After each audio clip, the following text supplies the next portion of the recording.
we have to work together in the future. We have to anyway, but I think it's even more important that partnership working, we have to do it.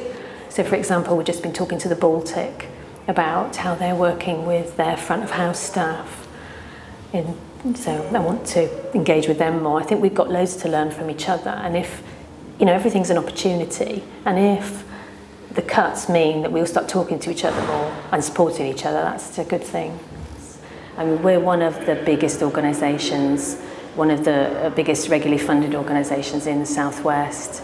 So we've been asked to look at a cut, of course, like everybody. So we're just, as a team, trying to look at how we manage that, and then another cut in 2 years' time, and then another cut after that. So I think it's really important for us to articulate our value and understand our value. Value not just about how we sell enough tickets for our live events and music events, because Arnolfini is a multi-arts organisation, it's not just a gallery.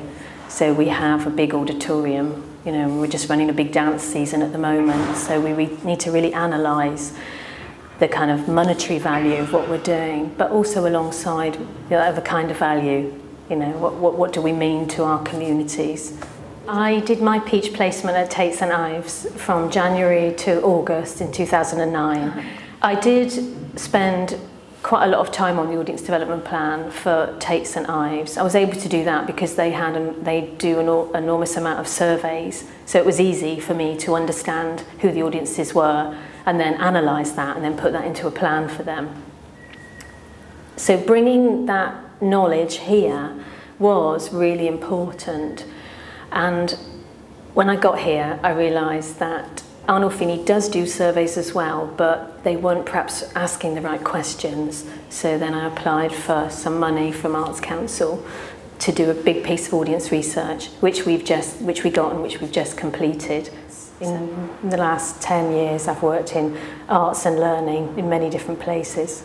I was an artist till I was 36, and when I was 34, I went back to college to do an MA in feminism and visual arts. So I'd done an MA in printmaking already in the 80s, and felt that with my practice I really needed to look at it in terms of theory, because in the 80s it was all about doing and delivery and expressionism. My work was really like that, and I made prints and I sold quite a lot of them and did sort of sculpture with prints as well.